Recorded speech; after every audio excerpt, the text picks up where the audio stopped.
Bonjour chers téléspectateurs de la chaîne Lumière du Congo. Ce samedi 21 mai 2022, la ville capitale de Paris a abrité un événement hautement singulier consacré à la sortie et au lancement de l'association congolaise pour le refus des crimes et de l'injustice, en sigle ARCI. Une association créée et présidée par Maître Amédée Ganga qui promeut la révolution par le droit.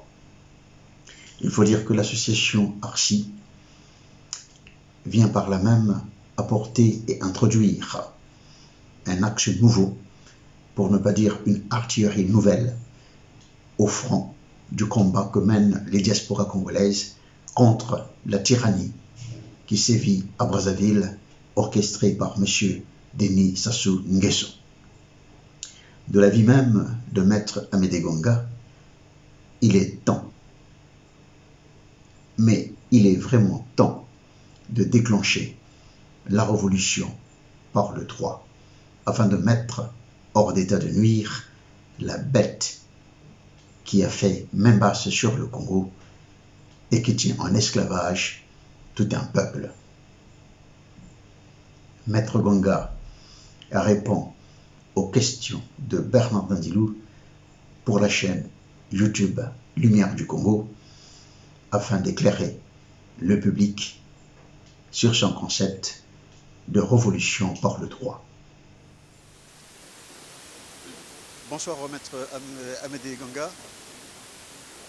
Vous venez d'entretenir vos compatriotes ce samedi 21 mai 2022 à Paris au sujet de votre association, l'association congolaise pour le refus des crimes et de l'injustice. Est-ce que vous pouvez très rapidement nous présenter synthétiquement l'objectif et le but de votre association?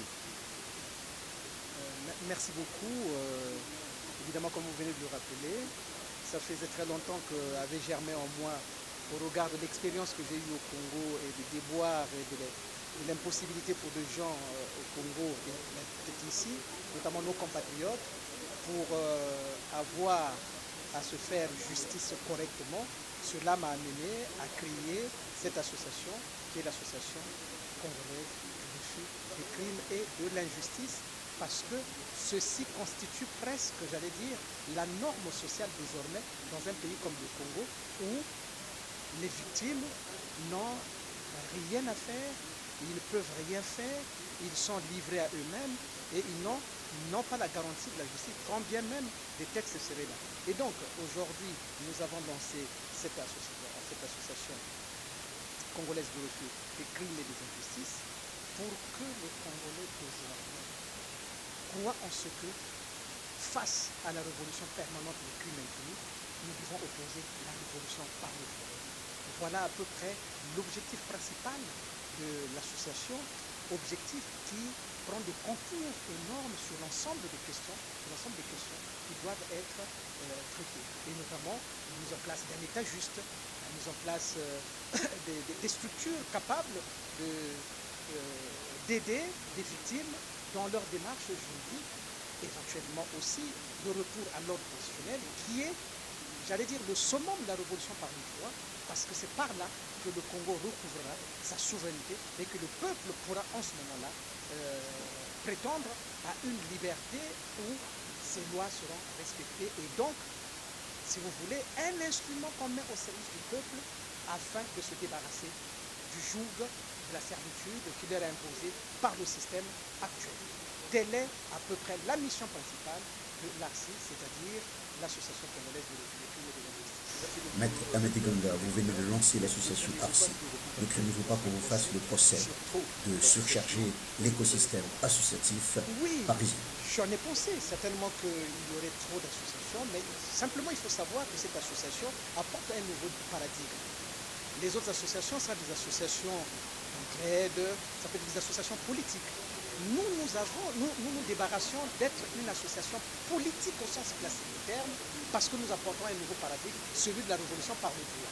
Parce que l'environnement actuel qui existe n'est pas un environnement favorable à la politique, parce que c'est un environnement jonché de crimes. Donc, il est impossible que nous puissions faire la politique avec un criminel. La place d'un criminel, c'est en prison, dans une république. Ce n'est pas à faire la politique. Donc, voilà. Donc, voilà à peu près l'ambition combien fondamentale et qui fait que l'association soit assez différente des autres associations, ce qui ne veut pas dire que notre association nie le combat des autres. Non, nous faisons ensemble le même combat, sauf que nous, il est fondé fondamentalement sur le droit, utiliser les instruments du droit au service des victimes et au service des populations qui sont aujourd'hui dépourvues de tout moyen de défense. Et donc finalement qui deviennent des esclaves. Monsieur Amédée Ganga, j'allais dire Maître Amédée Ganga, vous êtes avocat. Dites-nous, alors que vous prestiez au barreau de Brazzaville, vous trouvant donc à Brazzaville, vous avez osé affronter Goliath. Comme qui dirait, vous vous êtes jeté volontairement dans la cage du lion pour l'étrangler alors que vous couriez le risque d'être dévoré par celui-ci. Dites-nous, d'où avez-vous puisé ce courage? D'où avez-vous puisé cette force pour oser affronter le dictateur sur son propre terrain? Non, simplement j'étais habité par l'idée que je ne pensais pas qu'un être humain, plus qu'un autre, quelle que soit sa position dans la chaîne de la hiérarchie sociale, avait le droit de s'en prendre à d'autres parce que ceux-ci, prétendraient-ils, seraient inférieurs à lui. Non, je pensais que pour moi le droit est l'instrument, l'étalon de valeur qui permet d'égaliser tout le monde, quelle que soit la situation sociale. Et donc, pour le rappel que vous faites, nous étions quand même dans une situation qui était, pour ma part, quelque peu étrange. Étrange parce que j'arrive, par exemple, lorsque je vous ai rappelé l'affaire Punging de Mundele, ils sont interdits de voyager. Pourquoi ils sont interdits de voyager? L'affaire Tsuru, c'est le summum de ce siècle, en ce début de siècle. C'est le dossier qui m'a fait révéler l'ensemble du système Sassou. Et aujourd'hui, je le connais de A à Z. Et lui, il le sait.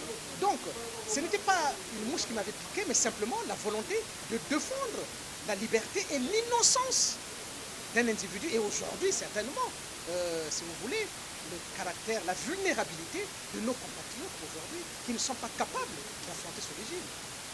Aujourd'hui, ils ont quelqu'un qui, comme je l'ai dit, déposait des plaintes, mettait en avant mon nom avec condition de Maître Ganga. Je me mets au service de ce peuple. Donc voilà, je ne peux pas faire autrement, je ne peux pas faire plus que je ne peux, mais j'invite simplement le peuple à ne pas négliger, si vous voulez, le chemin du droit. Parce qu'en réalité, il est impossible de faire la politique sur un régime social ou sur un environnement social qui est un environnement, j'allais dire, jonché de cadavres. Et d'ailleurs, s'il vous plaît, si vous me permettez, est-ce que vous savez que lui-même se définit comme étant le léopard qui est derrière la petite forêt de la maison? Alors, imaginez quelqu'un qui se définit comme le léopard qui est derrière la forêt de la petite maison, ça voudrait simplement dire que vous ne pouvez pas rentrer dans cette forêt. Donc, conséquemment, vous ne pouvez pas faire la politique avec lui puisqu'il se définit comme étant l'un des plus grands criminels. Donc la première des choses pour faire la politique dans cet espace, ça serait d'abord de se débarrasser de ce criminel. Et comme j'ai dit, la place d'un criminel dans une république, c'est pas d'être président de la République, c'est d'être en prison. Voilà. Et donc nous devons tout faire, nous devons l'emprisonner. Et nous avons les moyens pour ça.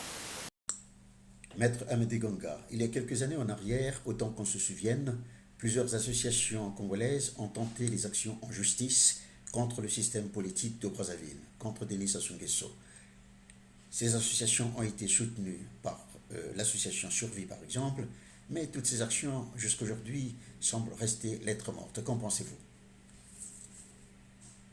Bon, vous savez, je ne sais pas comment ils ont procédé, mais aujourd'hui, si vous voulez, ce qu'il faut, c'est que le peuple prenne d'abord conscience. Je ne dis pas forcément qu'on va réussir, mais que le peuple prenne déjà conscience du caractère naturel et absolu des droits dont il dispose pour l'existence, le droit à l'existence, qui de mon point de vue est un droit absolu. Et aujourd'hui, cette personne-là n'est pas capable de venir démontrer qu'il dispose d'un droit sur les Congolais afin de les tuer comme il veut.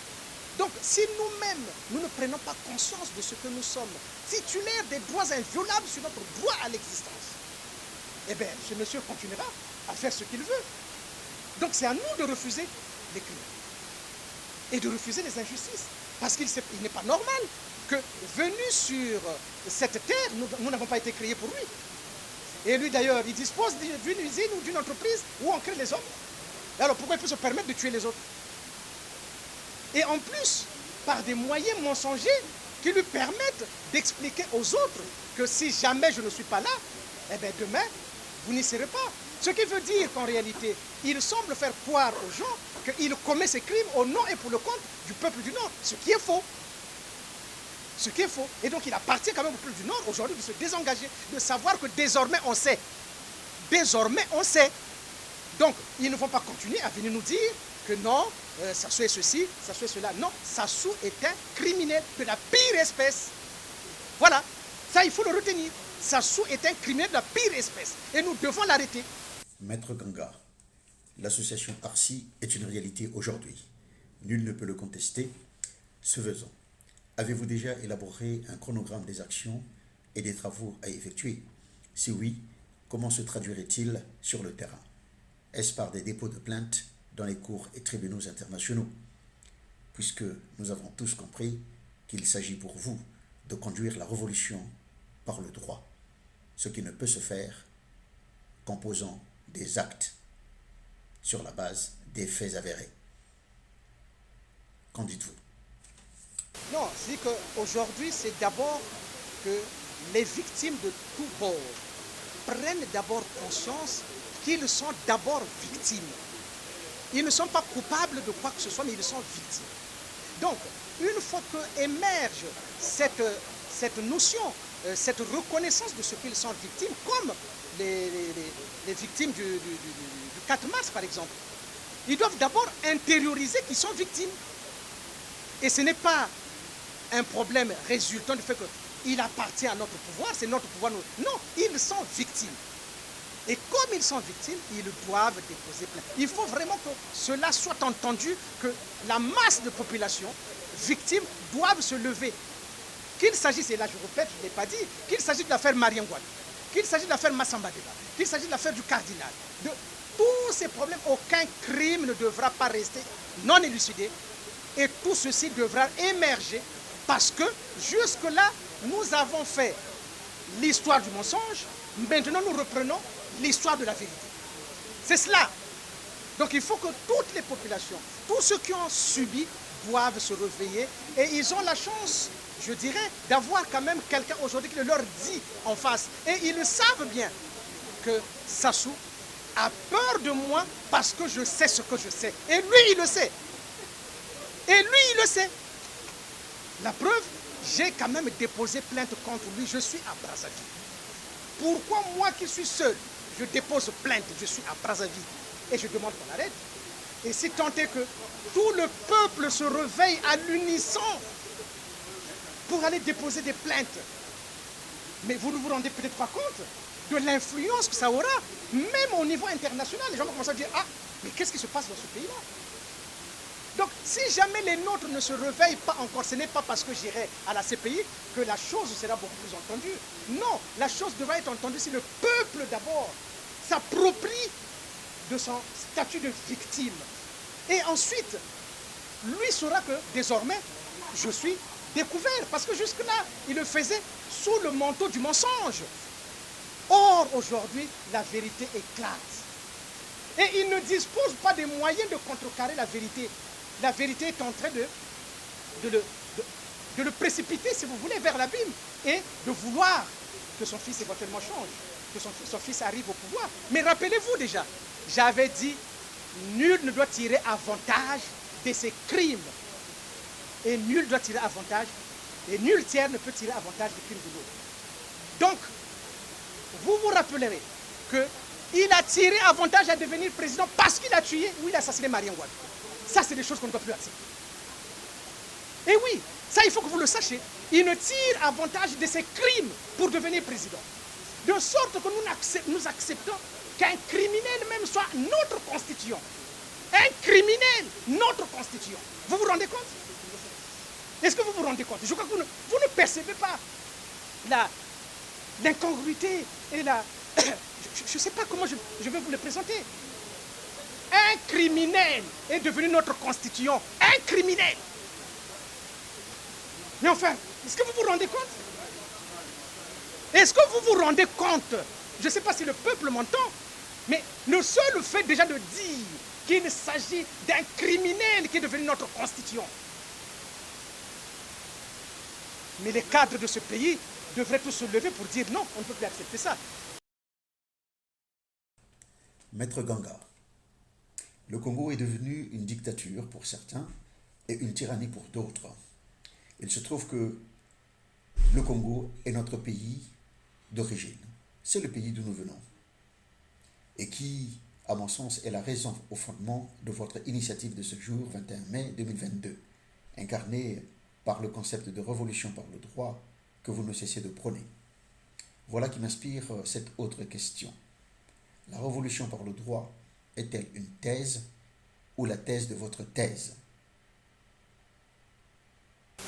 Bon, très bonne question. C'est la suite d'une réflexion par rapport à l'itinéraire que j'ai eu à prendre, parce que je me suis rendu compte qu'en réalité, les Congolais, tous, pour la plupart, ont fait presque barrage à la notion simple du droit. Ils ne s'approprient pas de ça, et à la limite, je dirais que pour eux, ça n'existe pas. Et d'ailleurs, ça résulte du fait que, tout le monde ici, vous verrez, hein, ils vous disent « Ah, le droit au Congo, bon. » Mais les gens ne se rendent pas compte, en réalité, c'est l'arme fatale. C'est une bombe atomique. La loi est une bombe atomique. Et il le sait maintenant, ce monsieur le sait, que si le peuple s'approprie de la loi, il ne fera pas 24 heures. Je vous le dis, il ne fera pas 24 heures. Si le peuple se lève, dit que nous refusons les injustices, et que Maître Ganga, nous sommes d'accord avec lui, le jour que je leverai le doigt, 24 heures après, il partira. Voilà, c'est tout. Il n'y a pas de mystère, il n'est pas... comme on l'appelle l'homme fort. Il n'est que l'homme fort pour les crimes, mais il n'est pas fort pour la loi. Merci, Maître Ganga. Je vous en prie. La chaîne Lumière du Congo sur YouTube vous remercie infiniment. Ah, merci beaucoup. Le sujet étant tellement d'importance, eh bien, il y a d'autres compatriotes ici qui aimeraient partager avec vous leurs préoccupations. Merci beaucoup. Vous avez le journaliste Alexis qui est à vous dire. Oui. De cette interview. J'aimerais juste savoir en termes organisationnels, quel mécanisme est-il prévu pour sensibiliser au-delà de la France où a lieu cette réunion précisément en ce qui concerne l'association qui vient de démarrer. Merci beaucoup. Écoutez, on vient de démarrer comme vous le dites. En tout cas, on a essayé d'utiliser les nouvelles technologies que vous connaissez pour que partout où il a été possible que les gens nous suivent, on l'a fait et donc on a utilisé l'instrument Zoom et j'ai constaté qu'au Congo, ailleurs, certains, mais même en France, ceux qui ne sont pas venus, ont pu quand même assister à cela. Mais donc nous allons faire encore un peu plus, parce que là il s'agit simplement de la sortie, mais les jours à venir, nous allons déclencher un mouvement de communication pour que les gens, à la prochaine rencontre, viennent nombreux, parce qu'il s'agira désormais de mettre en place le mouvement qui va nous amener vers la fin de ce régime. Voilà. Maître Ganga, nous arrivons au terme de notre interview. Je ne doute pas que vous avez un message à adresser au peuple congolais qui vous écoute avec beaucoup d'attention et beaucoup d'intérêt. À vous la parole. À ce peuple dont j'ai dit tout à l'heure que c'est véritablement le vrai prisonnier de ce régime. Je dis simplement que le combat que nous venons de commencer est un combat à leur endroit et qu'ils doivent s'approprier de leur loi parce qu'ils sont souverains, parce que le peuple est souverain.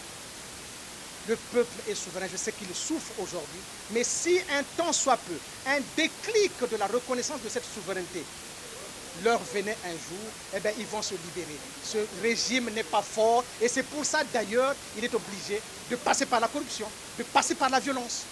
Mais il suffit simplement qu'il regarde un peu et qu'il se mirent et se disent non, ce monsieur-là, on ne peut plus. Et qu'il ne collabore pas aux criminels. C'est cela. Le peuple doit désormais refuser de collaborer à ce régime. Parce que c'est cette collaboration qui fait que ce régime se maintienne au temps des décennies. Donc, la rupture que nous demandons aujourd'hui, c'est celle qui consiste à ne pas collaborer. Mais je sais que le processus est long et le peuple a du mal certainement à comprendre ce processus. Mais nous allons les aider. Nous allons aider le peuple à cela et ainsi à cette mission d'aider ce peuple pour que celui-ci comprenne quelle est sa véritable raison d'être. Nous allons l'amener vers le mieux-être en éjectant ce régime parce qu'ils doivent recouvrer leur liberté.